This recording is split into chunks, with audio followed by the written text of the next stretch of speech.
참 좋으신 우리 하나님께서 우리 제자 강성교회와 또 여러분의 가정과 여러분의 인생 또 삶 위에 일터 위에 은혜로 채워주시고 평강 주시기를 예수 이름으로 간절히 축원합니다. 여기 와서 아주 가슴이 엄청나게 설렙니다. 왜냐하면 이렇게 젊으신 분들이 교회를 꽉 메운 건 제가 요 10여 년 안에 본 적이 없습니다. 제가 은퇴하고 난 다음에 서울에는 여러 교회들 또 지방에 있는 교회들도 많이 돌아다녀 보는데 이렇게 젊은 사람들로 채워진 교회는 없습니다. 미래를 준비하는 교회라고 하는 이름에 딱 맞게 하나님께서 이 교회를 복되게 하신 줄 알고 정말 가슴이 설레고 우리 한국교회 미래가 이렇다면 우리는 정말 소망이 있다는 생각을 합니다. 정말 하나님께 감사하고 하나님의 크신 은혜입니다. 히라빈 조르바 또 그리스도 최후의 유혹이라는 책 쓴 니코스 카잔차키스라고 하는 분이 계시죠. 크레타 섬에서 살았는데 대단히 척박한 땅입니다. 그것은 포도 농사를 지어서 포도를 잘 말려 건포도로 팔아서 생계를 유지했습니다. 어느 여름 가을 해에 포도 수확을 해서 그것을 말리는 계절입니다. 비가 오면 큰일 나는데 니코스 카잔차키스가 학교에서 공부하는데 비가 억수로 쏟아졌습니다. 큰일 났습니다. 학교를 잠깐 중단하고 모든 애들이 다 집으로 돌려보냈습니다. 카잔차키스도 집으로 막 뛰어갑니다. 가서 보자 한 해를 먹고 살아야 할 포도가 그만 갑자기 내린 그 폭우에 다 쓸려가고 말았습니다. 망연자실 하늘만 쳐다보고 있는 아버지 앞에 아버지 우리 이제 어떻게 해요? 이렇게 묻습니다. 그러자 아버지가 어떻게 하긴 어떻게 우린 여기 있잖아 라고 대답합니다. 우린 여기 있잖아. 이 이야기는 바로 카잔차키스의 영혼의 일기라고 하는 자서전적인 책에서 나온 이야기입니다. 모든 것이 다 떠나갔지만은 우리의 희망도 사라졌지만은 우리의 땀과 수고가 사라졌지만은 그래도 우리가 여기 있다고 하는 것, 우리가 남아있다는 것이 중요하다는 것입니다. 니코스 카잔차키스는 이 말을 가슴에 새겼습니다. 일생 동안 그는 바로 여기 있다. 바로 여기는 어디였습니까? 바로 니코스 카잔차키스가 고백한 바로 여기는 바로 하나님의 현존 앞입니다. 하나님 앞에 있다라고 하는 고백입니다. 오늘 이 예배를 시작하면서 그 이야기가 떠올랐습니다. 오늘 우리가 이렇게 젊은 사람들이 하나님 앞에 또 하나님의 은혜 아래 우리가 거할 때 우리는 진정한 소망이 있고 우리는 진정한 꿈이 이루어질 수 있다고 하는 것을 분명히 믿으면서 오늘 이 말씀을 시작할까 생각합니다. 여러분, 우리 믿는 사람은 은혜 없이는 못 사는 것입니다. 제가 나이가 73세입니다. 이제서 좀 철이 든 것 같다는 생각을 하는 것은 이제 와서 하나님의 은혜라고 하는 것을 가슴으로 깊이 느끼기 시작하기 때문에 그렇습니다. 요즘에는 모든 것이 하나님의 은혜라고 고백합니다. 자식놈이 아버지 앞에 와서 그렇게 속썩이고 나한테 해준 게 무엇이냐고 시비 걸던 그 자식놈이 마흔이 넘어가지고 아버지 앞에 와서 무릎을 꿇고 아버지 은혜를 제가 이제까지 모르고 살았습니다. 이제 아버지의 은혜를 제가 이제 깨닫습니다 라고 얘기하면은 뭐라고 합니까? 이제 와서 철이 들었구나 라고 얘기합니다. 은혜를 알면 철이 든 겁니다. 우리가 10년 20년 믿었다 하더라도 우리가 모든 걸 다 주님에서 헌신했다고 생각하더라도 하나님의 은혜를 모르면은 그 모든 것은 헛된 것입니다. 우리가 하나님의 은혜를 알면은 철들은 교인이 되는 것입니다. 하나님의 은혜 감사합니다. 은퇴하고 난 다음에 사람들이 나한테 자주 말합니다. 목사님 어떻게 지내십니까? 그럼 하나님의 은혜로 지냅니다. 사모님 건강은 어떠십니까? 하나님의 은혜로 골골 하면서도 그래도 하나님의 은혜지 하면서 기쁘게 살고 있습니다. 얘들은 잘 크나요? 날마다 사고 치지요. 그래도 하나님께서 은혜로 덮어주시니까 잘 자라고 있습니다. 모든 것이 다 하나님의 은혜입니다. 목사들도 종종 우리가 만나서, 우리 은퇴한 목사들 만나서 얘기를 하다 보면은 그런 분 계십니다. 내가 일생 동안 교회를 위해서 헌신했는데 새로운 후임 목사가 전임 목사를 못 알아주고 교인을 또 옛날같이 대하지 않는다는 겁니다. 그러면서 섭섭해하고 때로는 아주 분노해하기도 합니다. 그러면 속으로만 생각합니다. 아직도 철이 들지 않으셨군요 라고 얘기합니다. 그런데 이 목사 우리 살아온 것 보면 정말 하나님의 은혜야. 그렇지? 그래. 그때도 그것도 하나님의 은혜였어. 이렇게 얘기하면 그게 잘된 이야기인 것입니다. 여러분, 오늘 말씀 기록한 바울 사도도 그랬습니다. 모든 것이 다 하나님의 은혜입니다. 내가 내 힘으로 된 것이 아니라, 내 노력으로 된 것이 아니라, 내 생각으로 된 것이 아니라 하나님의 은혜로 됐습니다. 이방인의 사도된 것도 하나님의 은혜요. 나 같은 것이 가서 복음을 전했더니 그것이 바로 싹트고 자라서 열매 맺게 하시니 그게 또 하나님의 은혜요. 때로는 부유하기도 하고 때로는 가난하기도 했지만 그것도 하나님의 은혜요. 때로는 맹수에 물리기도 하고 때로는 매 맞기도 하고 감옥에 갇히기도 하고 돌에 맞기도 하고 풍랑도 만나고 그렇지만 이 모든 것이 다 하나님의 은혜입니다 라고 고백합니다. 그게 바로 바울입니다. 오늘 이러한 은혜 고백이 여러분의 삶에 충만하게 되시기를 예수 이름으로 간절히 축원합니다. 은혜를 카리스라고 얘기합니다. 성경에서 400번 이상 은혜란 말이 나옵니다. 하나님의 선물이란 뜻입니다. 하나님의 선물, 하나님께서 우리에게 이미 주셨습니다. 이 은혜를 헛되이 받지 말고 날마다 은혜를 느끼면서 은혜를 고백하면서 은혜 안에 은혜를 품고 은혜를 증거하면서 은혜대로 살아가는 여러분 되시기를 간절히 축원합니다.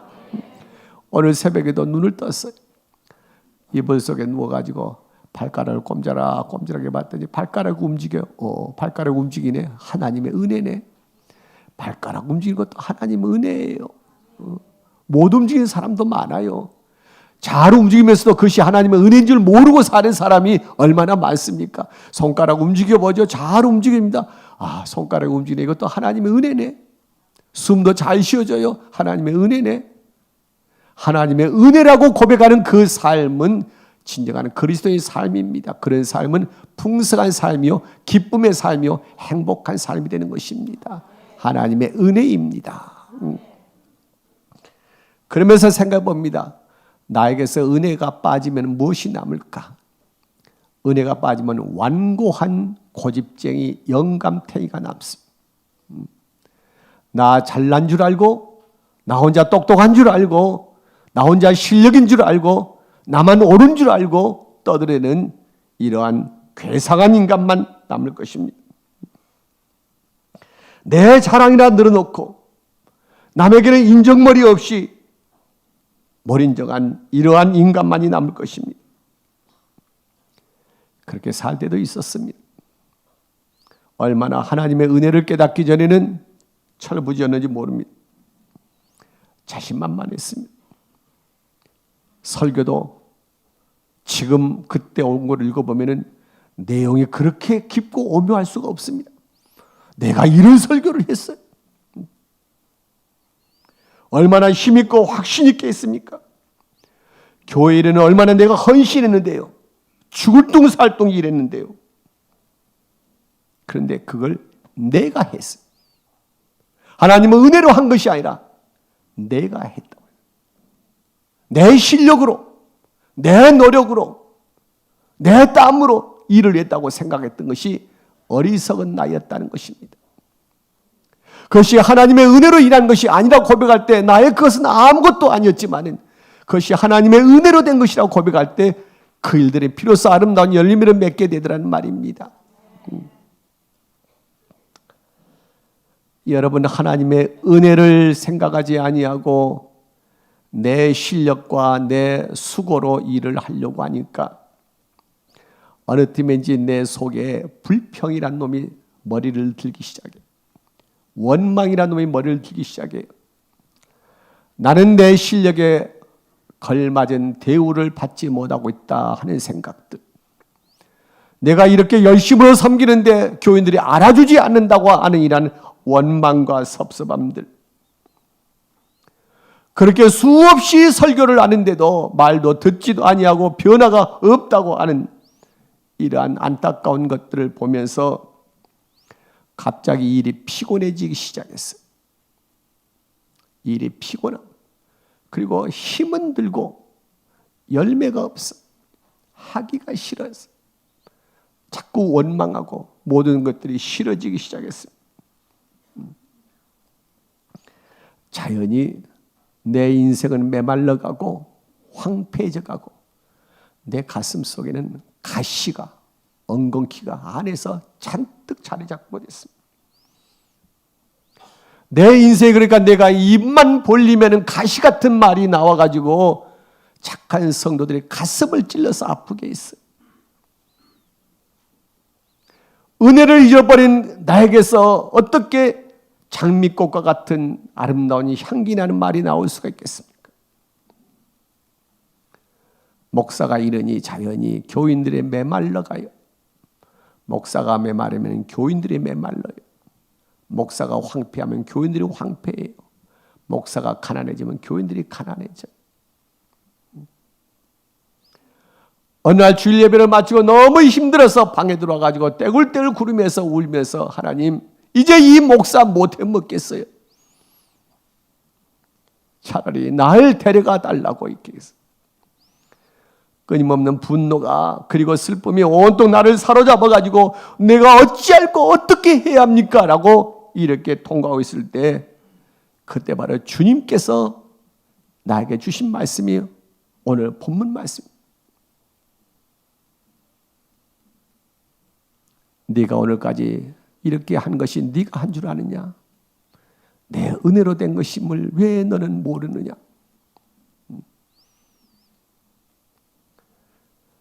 그 말씀이 나에게 은혜가 됐습니다.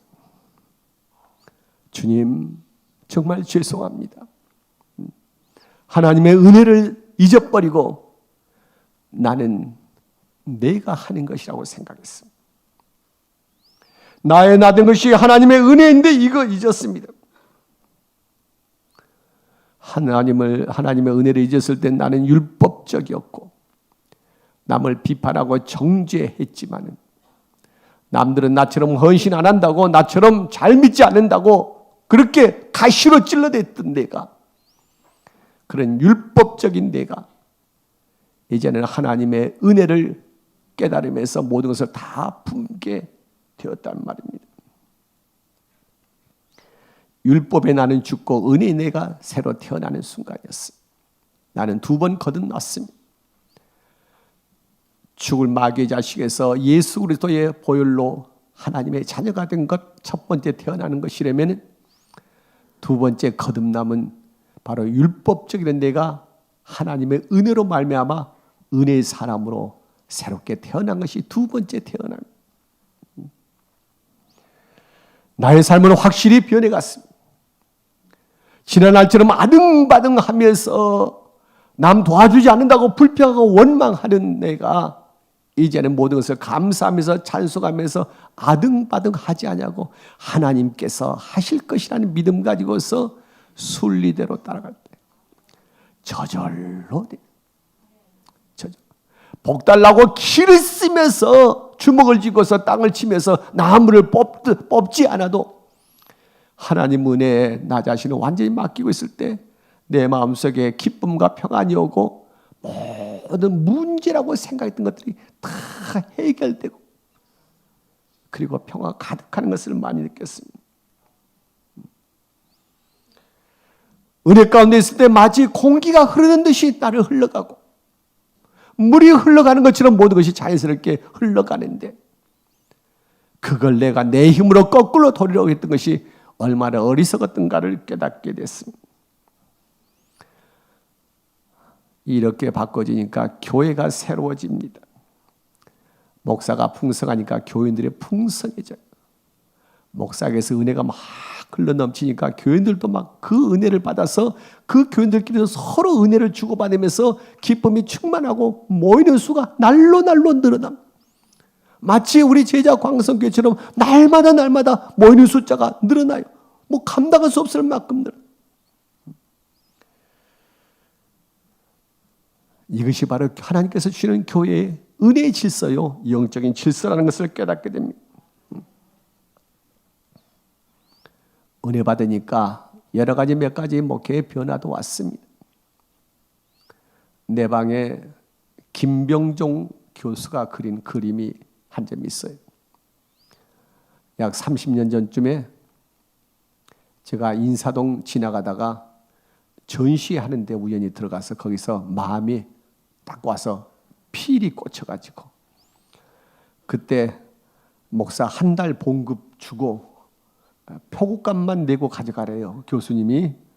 그래서 표구값이 얼마냐고 그랬더니 내 한 달 봉급이에요. 그래서 한 달 봉급 주고 그걸 가져다 왔어요. 제목은 흑색 예수예요. 예수님 얼굴이 그려져 있고 머리에 가시관을 쓰셨는데 거기서 피가 뚝뚝 떨어져요.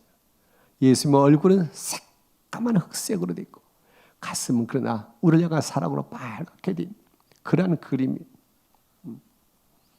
그 그림 앞에서 또 그림을 붙여놓고 그 앞에서 한 말씀을 묵상하고 또 기도하고 또 모든 것을 준비했습니다.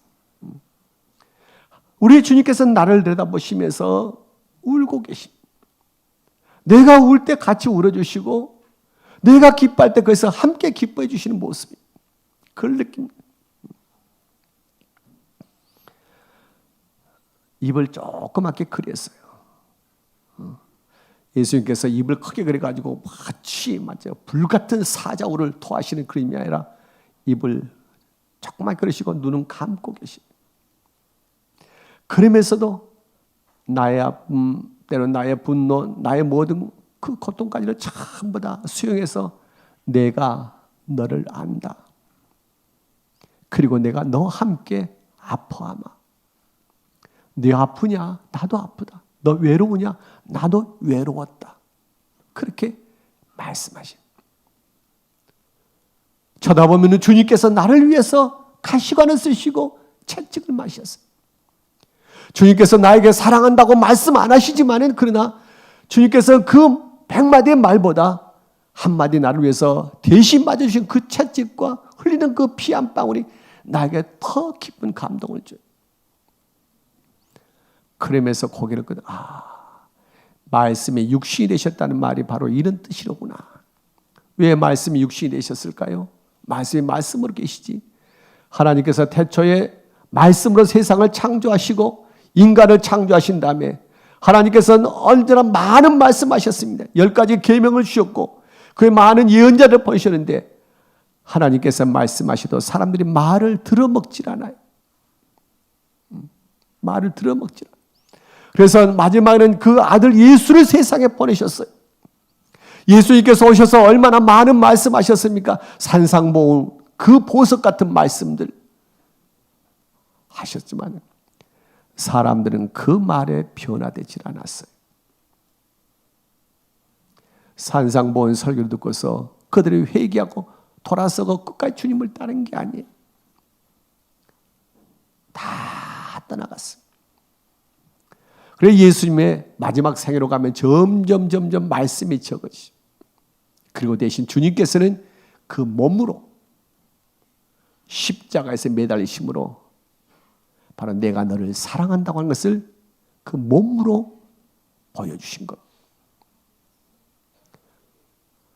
이것이 바로 말씀이 육신이 되셨다는 거로구나. 여러분, 우리가 은혜 받았다는 것은 무엇입니까? 은혜 받았다는 것은 가슴이 갑자기 뜨거워지는 것도 아니고 눈물이 막 쏟아지는 것도 아니고 갑자기 내가 은혜 받았다고 막 찬수가 돌아다니는 것이 아닙니다. 물론 그런 요소도 있지요. 그러나 정말 은혜 받은 사람은 우리 주님처럼 몸으로 말씀을 사는 것이 바로 은혜 받은 사람의 참다운 모습이라는 것입니다. 몸으로 살아야 합니다. 여러분, 우리가 금년이 종교개혁 500주년 기념입니다. 다시 종교개혁 때의 그 정신을 다시 되살리고자 또 여러 번 많은 노력들도 있었습니다. 새롭게 대부흥을 꿈을 꾸면서 우리가 회개하자고 얘기합니다만, 그러나 우리는 회개는 많이 합니다. 입으로 합니다. 그러나 중요해서 회개에 합당한 열매가 없습니다. 회개에 합당한 열매는 무엇입니까? 평양 장대교에서 회개 역사가 일어났을 때 그들은 회개하자 곧 돌아가서 집에 있던 첩을 내보내고 종들을 내보내고 남의 돈 떼먹은 거 가서 다 갚고, 그렇게 그들의 행동으로 행한 것이 바로 회개에 합당한 열매였습니다. 바로 그것이 우리 한국교회의 초석이 됐습니다. 나 이제는 말만 있고 행동이 없으니 한국교회가 죽은 교회가 되어버려. 이것이 바로 은혜를 헛되이 받은 것이 되고 열매가 없는 회개가 되고 만 것입니다. 여러분, 은혜 받은 사람은 바로 이러한 사람입니다. 자기의 몸으로 말씀을 사는 사람이라고 하는 것입니다. 은혜 받은 사람은 말로 남을 가르치는 것이 아니라 언제나 그의 삶을 통해서 우리가 보여줘야 합니다. 어떻게 해야 정말 우리가 은혜 받을 수 있을까요? 우리 모두가 다 정말 은혜를 사모합니다. 왜? 은혜 없이는 우리가 살 수 없기 때문에 그렇습니다. 그래서 은혜를 달라고 그렇게 얘기합니다. 그러나 우리가 은혜가 우리 안에 들어오게는 내 속에 가득 찬 게 있습니다. 너무 많습니다. 내 안에 내가 있어요. 하나만 있는 것이 아니라 수 없는 내가 있어요. 그래서 하나님의 은혜를 받아들일 자리가 없어요. 나도 꿈이 많았어요. 처음에 목사할 때 왜 꿈이 없었겠습니까? 그래서 그 꿈을 향해서 정말 노력했어요. 어느 가수의 노래대로 나는 꿈이 있어요. 나는 그 꿈을 믿어요. 그리고 나를 지켜봐요. 꿈이 멀어지면은 실망을 하고 꿈이 가까이 이루어질 것 같으면 막 즐거워서 환호를 했어요. 어렸을 때 아브라함의 꿈, 요셉의 꿈, 다니엘이 가졌던 그 꿈이 나를 설레게 했어요. 그것들이 나를 완전히 꽉 차고 나를 이끌어 갔어요. 그런데 어느 날 한 분이 나한테 이렇게 말했어요.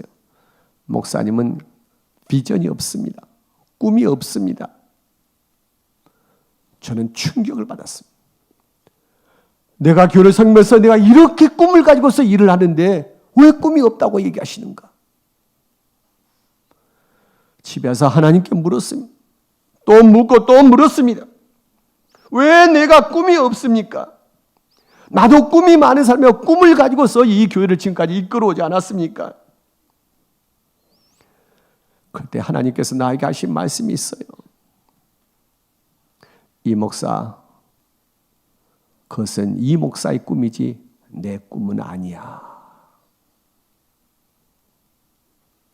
큰 몽둥이로 뒤통수를 얻어맞은 느낌이에요. 그 말씀을 들으면서 갑자기 충격, 그리고 절망적인 생각과 허탈함과 그리고 고통과 분노가 막 밀려오고 있어요. 내가 추구해왔던 것을 다시 한번 엄밀히 뒤집어 볼 때 그것은 하나님이 주시는 거룩한 꿈이 아니라 내 욕망, 내 욕심의 투사였다고 하는 것을 깨닫게 됩니다. 그래서 요즘에는 교회를 크게 지으려고 하는 목사님들 주변에 많은데 찾아가서 요즘은 좀 없어졌습니다만은 얼마 전에 제가 그런 얘기 했어요. 목사님, 큰 교회 짓는 것도 중요하지만은 그러나 그것이 정말 하나님께서 원하신 주시는 꿈인지 아니면 내 욕심에서 나온 것인지 한번 깊이 묵상하고 기도하시기 바랍니다. 제가 그렇게 얘기해요. 하나님께서 주신 것이라면 잘 돼야죠. 그러나 내 욕심에서 나온 것이기 때문에 거기에 굉장히 어려움이 있고 시험이 닥쳐오고 다 끝나나서도 교회가 분쟁에 휩쓸리고 그래요. 내 욕망에서 나오면 그래요. 교회 섬길 때도 마찬가지예요. 하나님의 은혜로 하나님의 뜻 안에서 섬기지 않고 내 생각대로 내 주장대로 섬기면 교회에 분열이 생기고 다툼과 아픔이 생기는 거예요. 그러게 정말 은혜를 사모하는 사람은 자기를 내려놓을 줄 알아야 해요. 자기를 비울 줄 알아야 해요. 우리가 정말 분별력이 필요한 시대입니다. 무엇이 옳고 무엇이 그런가는 올바른 분별력을 가져야 해요. 자기를 비우고 나서는 어떻게 합니까? 어려서 저희 닭을 키웠어요. 지금처럼 양계장에서 수백 마리, 수천 마리씩 이렇게 병아리를 만드는 것이 아니라 암탉이 닭을 품어가지고 병아리를 깠어요. 꼭 수탉이 따라다녀야 합니다. 수탉이 큰 수탉이 있고 그 옆에 암탉이 병아리를 끌고서 이렇게 돌아다니면서 담벼락 밑에서 이렇게 땅을 헤쳐가지고 모이를 이렇게 찾아주곤 하죠. 그러면 수탉이 가까이 옆에 안 있습니다. 한 2, 3미 떡 들어서 이렇게 버텨서 다리 한 짝 쭉 뻗치면서 날개를 한 번씩 가가 쫙 펴면서 쉬를 하면서 그 옆에 왔다 갔다 해요. 아주 위험이 있습니다. 그런데 어느 날 옆집 개가 와서 그 수탉을 다리를 물어버렸어요. 쩔뚝거렸어요. 힘이 쏙 빠져가지고 그다음 날개줄기가 쭉 쳐져가지고 빛나던 그 볕도 광채를 잃고 모든 게 다 이제는 형편없이 됐어요. 어떻게 하는가 봤어요. 그 다음 날부터 그 장닭은 양지 쪽 앉아가지고 아픈 달을 햇볕에 내놓고 그냥 있어요. 그냥 햇볕에 맡기고 있어요. 하루, 이틀, 사흘 지나다면 갑자기 탁 나더니 꼭 하고 큰 소리 물더니 후다닥 날개를 치면서 다시 회복된 걸 봤어요. 하나님의 은혜를 그렇게 받는 겁니다. 뭐 노래한 게 하나님의 말씀에 맡기고 하나님의 뜻에 맡기고 하나님과 깊은 영적 교제를 통해 가지고 말씀에 들어 우리가 은혜를 회복해야 되는 것입니다. 여러분 교회는 영적인 질서가 있어요. 제가 제일 좋아하는 성경 말씀 가운데 하나가 시편 133편인데 보라 형제가 연합하여 동거함이 어찌 그리 선하고 아름다운고 머리에 있는 보배로운 기름이 수염 곧 아론의 수염이 흘러서 그의 옷깃까지 내림 같고 헐몬의 이슬이 시온의 산들의 내림 같도다. 거기서 여호와께서 복을 명령하셨나니 곧 영생이로다. 형제가 연합해서 동거한다는 것은 바로 이스라엘 성전이요 또 이스라엘 백성을 얘기합니다. 서로 연합하면서 어떤 질서 가운데서 서로 사랑하면서 아끼면서 세워가는 겁니다. 이러한 질서 있게 하나로 만들어질 때 거기에 두 가지 축복이 있죠. 아론의 머리에 있는 보배로운 기름이 수염에 흘러서 그의 옷깃까지 흘러내린다. 아론은 대제사장이에요. 그래서 제사장으로 세울 때는 머리 위에다가 아주 향기로운 감람나무 기름을 머리에다 부어요.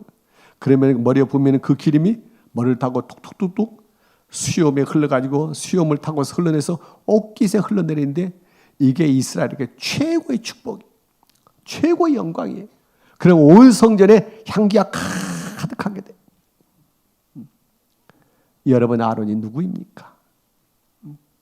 하나님께서 이 교회를 위해서 세우신 하나님의 귀한 종이에요. 그 머리 위에 하나님께서 기름을 부어주시면 그 기름이 우리의 수염을 타고 장로님을 타고서 옷깃에 이렇게 탁 떨어져요. 바로 여러분 다 떨어져요.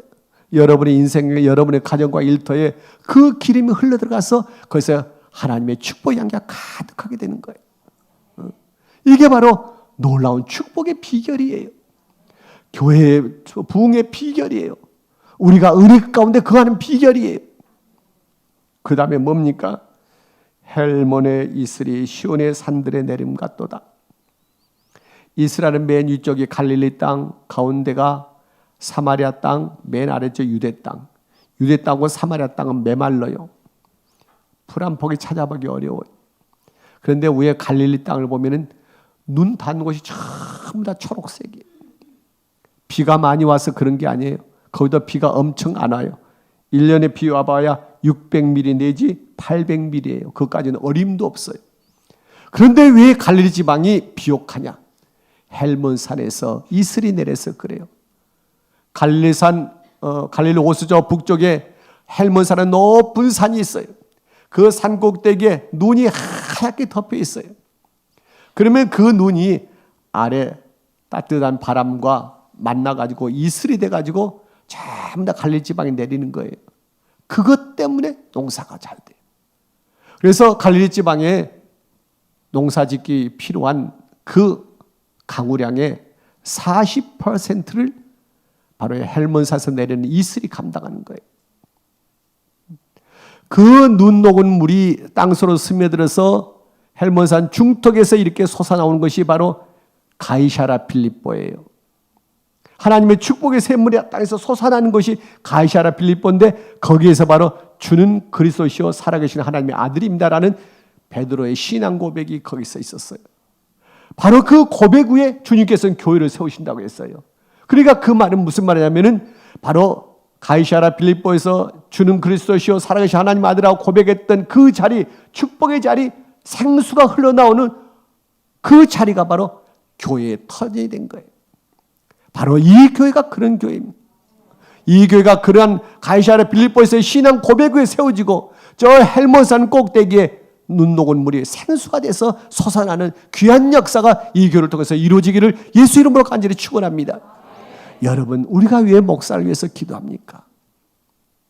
왜 우리가 교육자를 위해서 기도합니까? 교육자가 하나님께서 이 땅에 쓰신 아론의 머리입니다. 그리고 헬몬산 꼭대기입니다. 그리고 헬몬산 꼭대기에 흰눈이 가득 쌓일 때에 바로 갈릴리 온 땅이 비옥한 땅이 되고 아론의 머리에 기름이 부어질 때에 바로 온 성전 안에 이스라엘의 향기가 가득하게 되는 것입니다. 하나님께서는 이 교회를 통해서 이러한 역사를 이루기를 원하시는 것입니다. 여러분, 그래서 우리가 목사님의 풍요롭게 되기를 위해서 기도해야 합니다.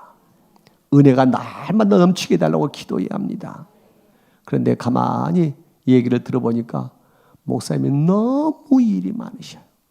너무 바빠요. 하나님의 은혜 가운데서 하나님과 깊은 교제를 할 시간이 없어요. 그게 뭐 하나님의 은행에서 돈 빼는 것처럼 카드 집어넣으면 돈 나오는 게 그게 아닙니다. 깊은 하나님과 영적 교제의 시간이 필요해요. 1년에 일주일에 설교를 몇 편을 준비를 해야 하고 신방 가야 하고 그 다음에 뭐 애기 돌부터 시작해서 돌아가신 분의 추도 예배까지 다 쫓아다니면 100명, 200명은 그렇게 했지만 700명, 800명 돼가는데 어떻게 그걸 감당합니까? 그러니까 목사님의 하나님과 은혜의 교제를 할 시간이 없어요.